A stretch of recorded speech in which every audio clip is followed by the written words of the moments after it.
Good afternoon. Freddy Vazquez here with Basement Politics Unfiltered. This is a special. You be the judge.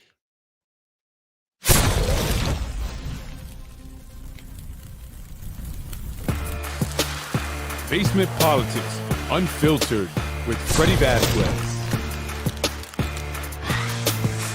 Today's Sunday special episode is You Be the Judge.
Good afternoon. It's Freddy Vazquez. This is Basement Politics Unfiltered. Special episode that I decided to do actually after getting some information earlier today. And what's interesting about this piece of information, and this is how the universe works, is that I saw a post yesterday, in fact, by Lorraine Lopez. Lorraine Lopez is very involved, very active in the political scene here in the city of Yonkers. Has been for a very long time. Has worked with Phil McCone. And she supports a lot of candidates, and she attends a lot of the events that many of the candidates put on. Specifically, candidates like, or I should say elected officials, like Tasha Diaz, Majority Leader, John Rubo, Majority Whip. No, Minority Whip. What is it? Majority Whip. Majority Whip. And others.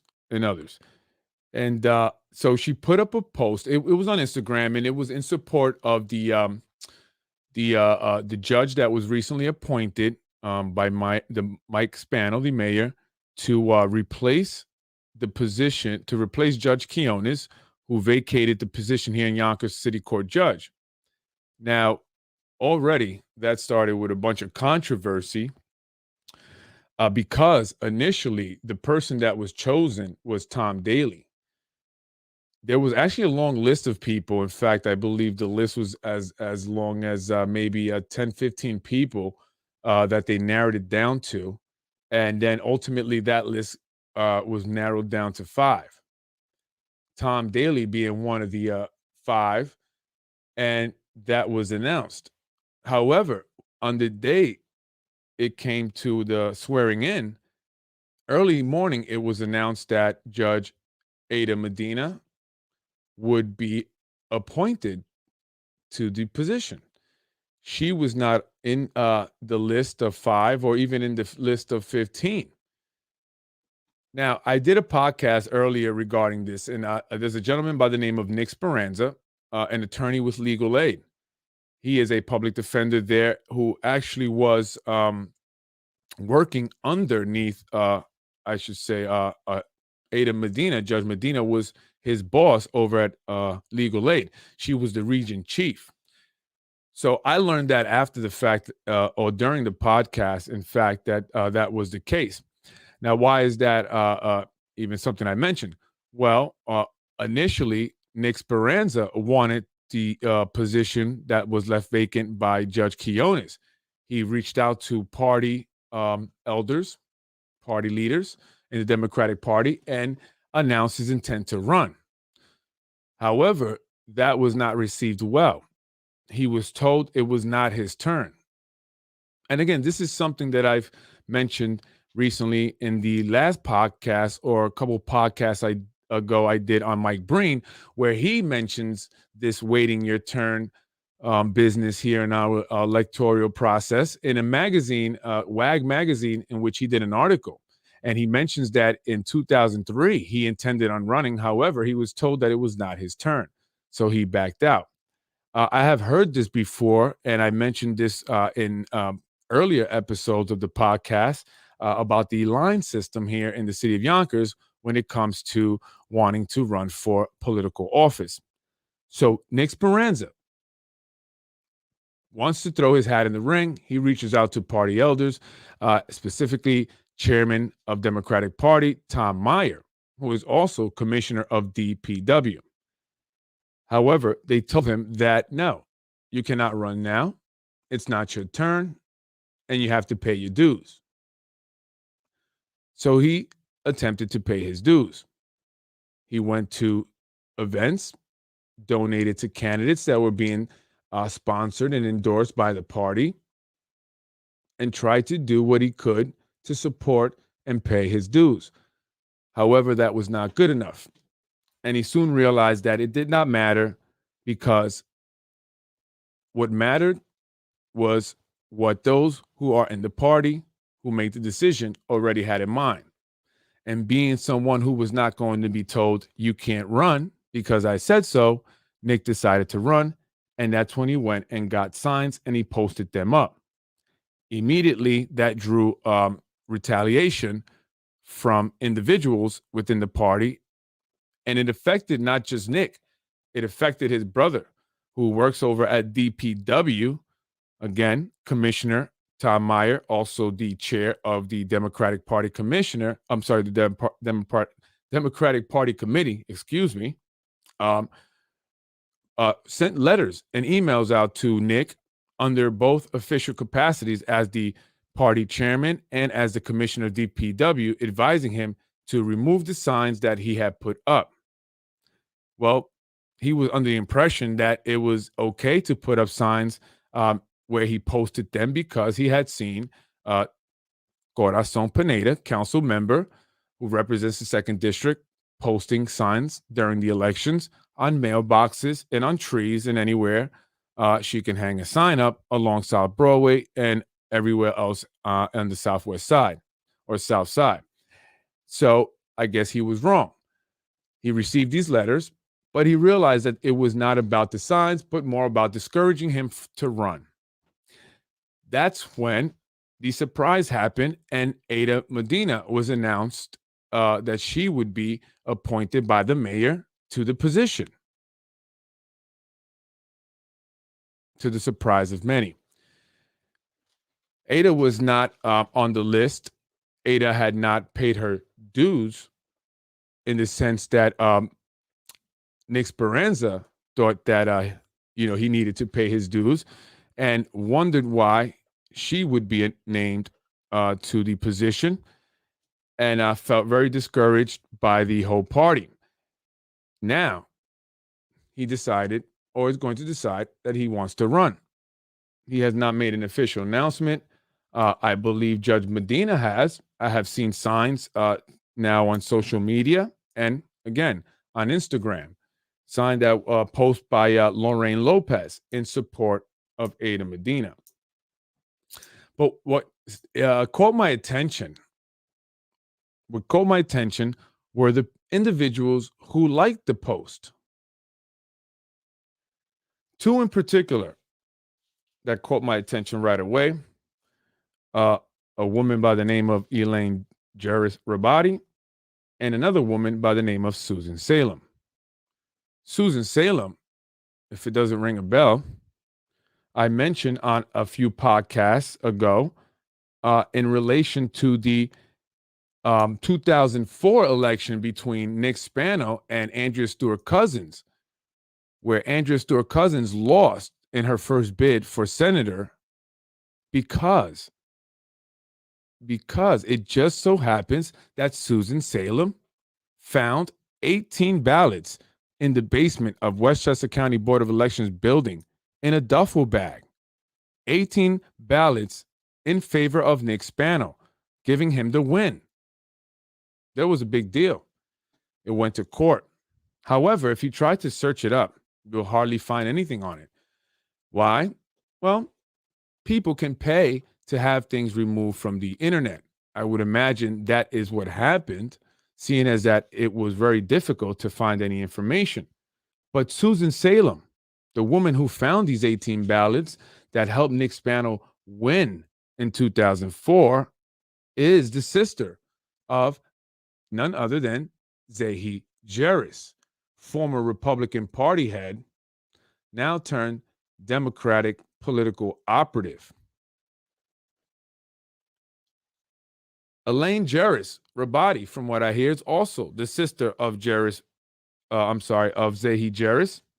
So I found it interesting that the two would like the post by Lorraine Lopez in support of Judge Medina. Today, a little birdie flew in through the window. He stood on my windowsill and said, "Hey, Freddy, I just heard something. Judge Aydah Medina will be using Zehi Jeris as her campaign manager." I looked at the bird and I said, "No way." And the bird just flew away. I didn't want to come on the podcast without, at least reaching out to Judge Medina and asking if this were true. She responded, about 20 minutes later after viewing it, and said that she has not made a decision yet on who she would be using as a campaign consulting firm, and that many people have reached out in support. According to the birdie, she made the announcement that she was using Precision Strategies, company owned by Zehi Jeris. His son, Frankie Jeris, works apparently for the company. I'm not sure his exact position, but he is a campaign strategist as well. And he has worked on many of the campaigns for our elected officials, or some of our elected officials. Why is this an issue? Well, if you don't know by now, Zehi Jeris is a convicted felon, convicted of political corruption tied to the Ridge Hill deal, where apparently he bribed then council member Sandy Anabi, gifting her, apparently, quote unquote, gifting her $200,000 in order to change her vote on the Ridge Hill deal. Both served time. Then he was released, but served some more time for tax evasion in a Brooklyn car wash. Now he has become more involved and more active within the Democratic Party. Being that he is potentially going to represent Judge Medina, is there some kind of ethics issue there?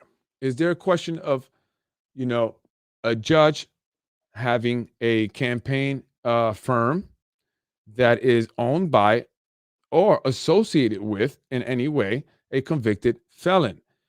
Many people have said that judge races are impartial. They have nothing to do with politics. It's about law, legalities, and they of all should definitely watch who they associate with themselves with during campaigns or at campaign fundraising events or at any point in time in their political career. Any slight association can be misconstrued negatively, and it can raise questions and it can cause criticism.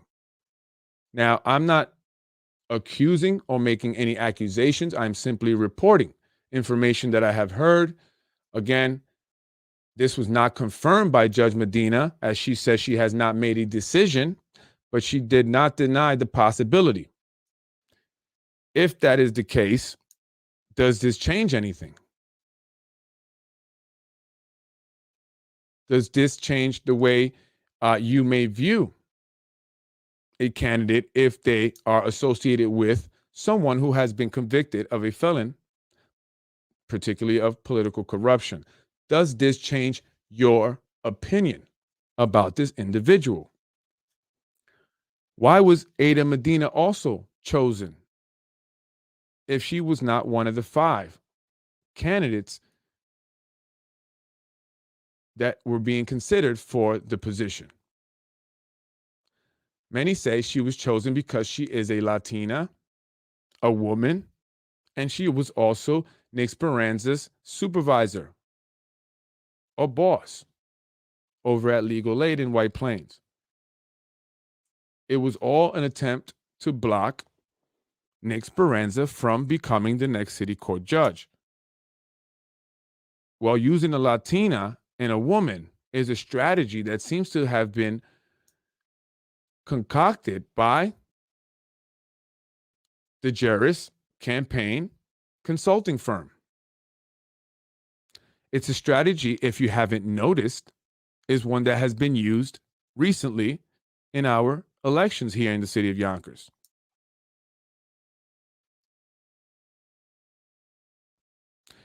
It's a strategy that was employed recently in the past elections in November, a strategy that was credited to Frankie Jarris. In fact, is the strategy of using a Latina or a minority woman a strategy that Precision uses to win elections?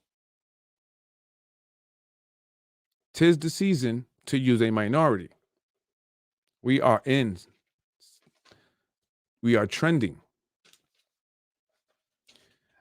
My issue is I would hate to see that. I have been speaking about this for a while now, about Latinos or blacks being used.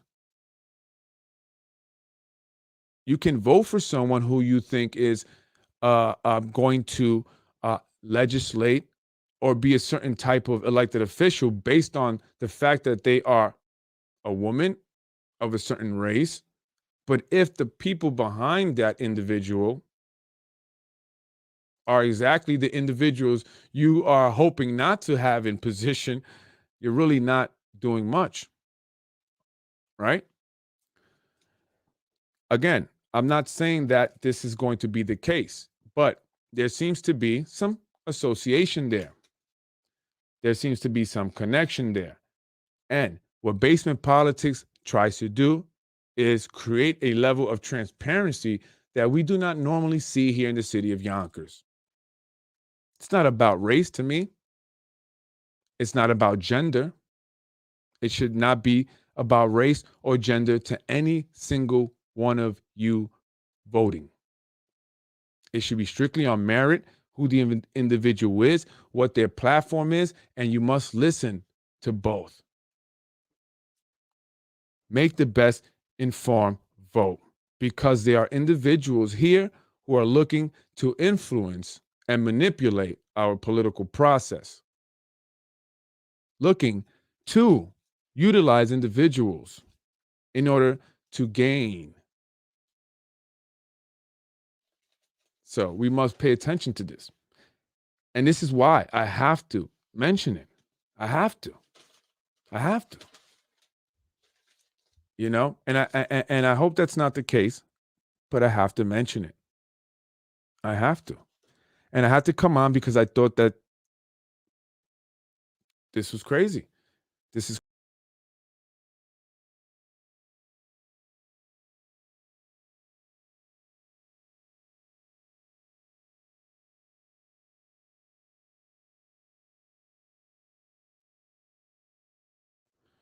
I don't know if I went off there for a second. Excuse me. I have a touch screen. I accidentally touched it. But again, the reason why I bring this up is because I recently did a podcast. I did speak about the judge. I did speak about this particular, situation here. And someone commented that It's a judge race. It shouldn't be about politics. Judge races are supposed to be impartial. But are they? Are there people trying to influence even judges' race? Right? Was this a move to prevent Nick Speranza? And if so, what do we do about it? Do we just say, oh, it is what it is? It's politics. That's how that's what politics is about. And is it okay that someone who wants to run for office here in Yonkers has family members bullied at their jobs? Jobs that many have tried to get, but can't seem to get, waiting for years, while others seem to wait just one election cycle. How many people were hired after November's election cycle?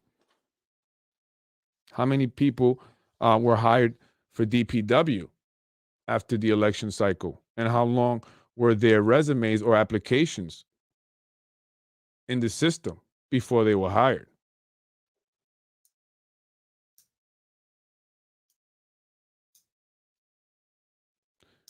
Is Tom Meier, head of the Democratic Party here in Yonkers, also chairman of DPW, able to offer positions for those who support their candidates of choice, business owners who are willing to put up big signs on their businesses? Just because you got a business doesn't mean you can't use a job.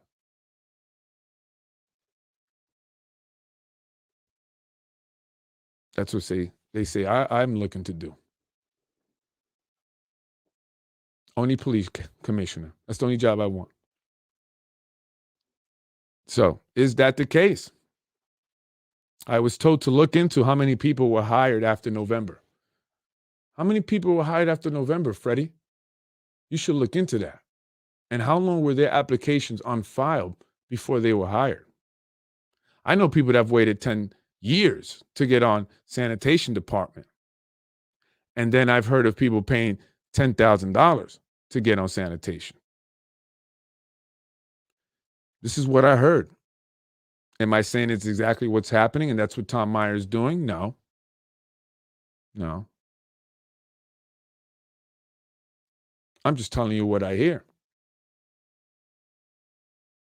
And I only tell you things that I don't have 100% proof of, that I hear from multiple sources that are not connected.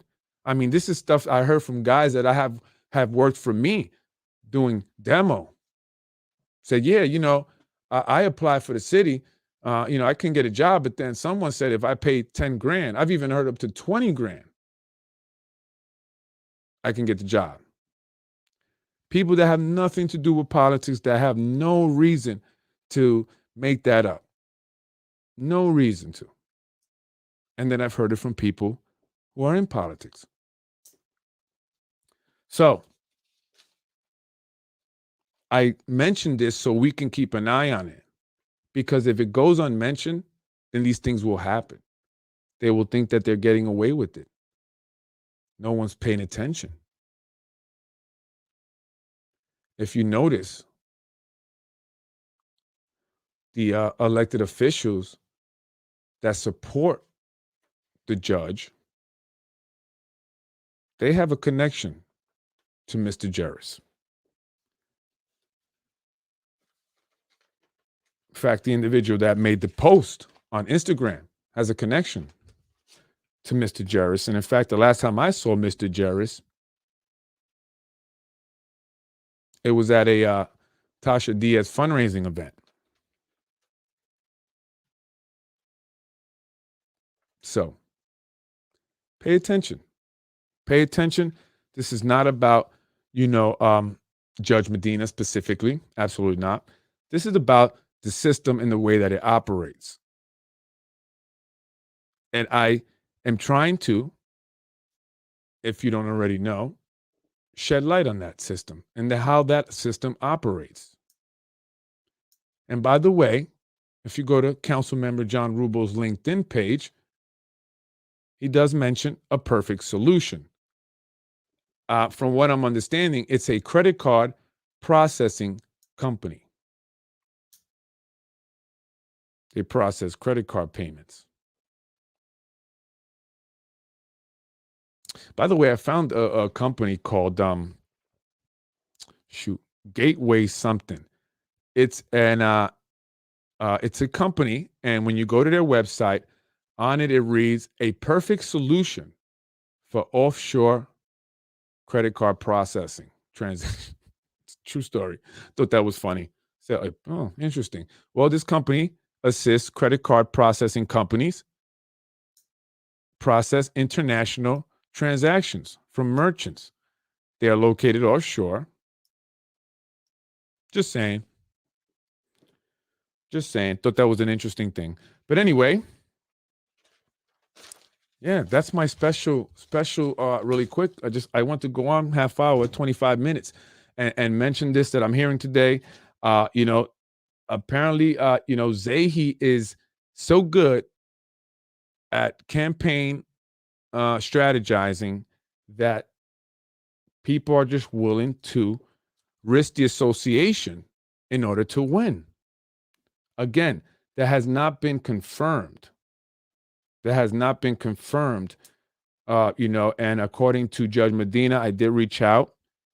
She said that she has not made the decision yet of who she will use as a campaign strategist, a campaign manager. A lot of people want to support. I was hoping for no, definitely not. Not at all. But again, that doesn't mean that yes, either. You can make your own assumptions from there. Again, I've also seen individuals who are associated with Zahi Jeris liking posts in support of her campaign ads. So, there is an association there with Mr. Jeris and Tom Meier, definitely in the Democratic Party.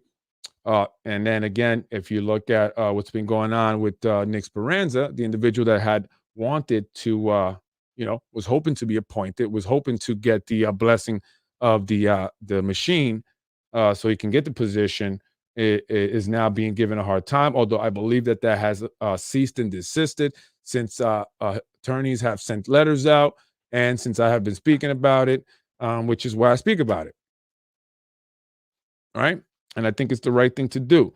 So, that connection there, again, I mean, if you're not in a vegetative state, like I've said before, you can start to, as some people like to say, connect dots, kind of put 2 and 2 together. Hopefully you'll get 4. No, it's not 6, it's 4, and see what's going on here. I mean, these are not really, it's a connection there. It's definitely a connection there. I have some photos and stuff. I'm debating on how I'm going to release those photos. If I'm going to release the photos,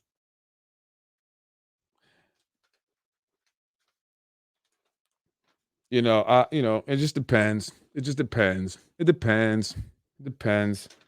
Depends if I have the time. If I have the time. Sometimes I get busy working, running my businesses. If I have the time. Anyway, who is Nick Speranza? Yeah, he's a public defender, experienced trial lawyer who has worked under Aydah Medina over at Legal Aid. Right, and again, the story is that he wanted to run for, or he wanted to, he threw his hat in the ring for the position that was left open by Judge Quinones for City Court Judge here in Yonkers. He didn't, get the blessing of the party. They wanted him to wait in line, wait his turn, pay his dues. Right. He thought that he was doing that. Apparently he wasn't. Then he got the surprise. Judge Aydah Medina, his boss, was going to be named as the city court judge to replace Judge Quinones. Now, they will be facing off this June in the primaries. It's going to be good. I'm going to be all over it. All over it. Unless I'm too busy. Unless I'm very busy. But if I'm not, I'm going to be all over it. All over it. See how busy I am this summer. Something's wrong with me. Something's truly wrong with my brain. I'm sick in the head. I am. No, I don't need anyone to entertain me. I can entertain myself totally. That's always been my thing. But yes, I will be all over it this June, the primaries. It's going to be a war. It's going to be crazy. It's going to be a lot of stuff coming out. I'm going to be covering it. Again, Nick Speranza wanted to do this. They didn't want him to run. So they started to harass his brother over at DPW, writing him up, sending him home, giving him, a task all the way out in Long Island. What are you, DPW in Yonkers? Why are they sending you to Long Island? They even threatened to fire him if his brother won, if he did enter the primaries. But now he's going to enter the primaries. Okay. And that's going to expose something really deep rooted here in the city of Yonkers, in the government, in the way that our elections go. It is. It's going to expose it. I mean, what is this wait your turn stuff? And it's very real. You want proof of it? Well, just read the article in WAG magazine, right? Where they interviewed no, I'm not going to say the guy, the council member, Mike Breen, in WAG magazine. And he says it. I wanted to run in 2003, but they said I had to wait my turn. It wasn't my turn. So he backed out. All right. So there's a line. There's a line. It says a lot of interesting things in there, actually, that I think, I don't know if he wanted to say it, if that was intentional, or that was just his arrogance. I don't know which one it was. But he talked about his limo company going under after 35 years, blaming Uber, and how he's making politics his career. And if that doesn't, go any further after this, term, that he's going to focus on his wife's real estate career. Wow. Really? Real estate? Man, how did you get that idea? Actually, in fact, I think, yes, his wife, actually, someone told me, sold the house that the mayor lives in now. She sold it for the former mayor and represented both parties, so got a double commission, a whopping lot of money. So that's it there, folks. So, yeah, it's going to be interesting, this primary.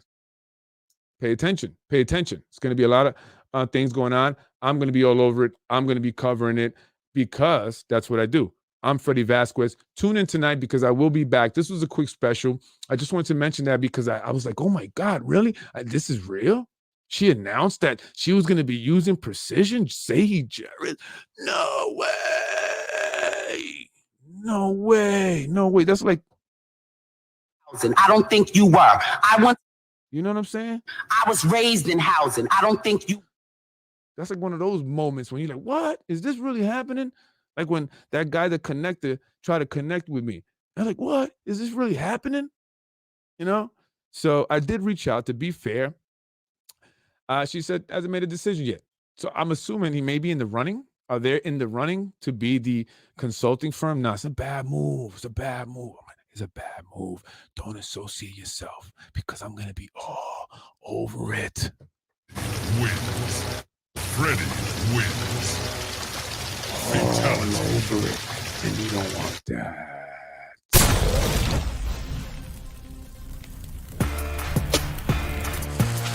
That was your special, folks. I will be back on tonight to discuss the one and only council member, Shanae Williams. Tonight's episode is titled, The Leader That Failed Once.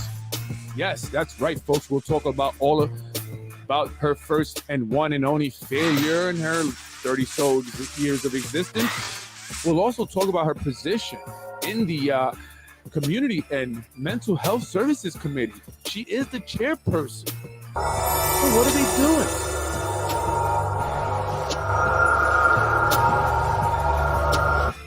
A lot of mental health, issues going on in District 1 that she represents, as well as being the chairperson of the Community and Mental Health Services Committee. I just don't see enough being done. They do get a stipend for each of these committees. What are you getting paid for? Let's talk about it tonight, folks, at 9 o'clock on the dot. The show, Freddy Vazquez. This is Basement Politics. You know how I do. No!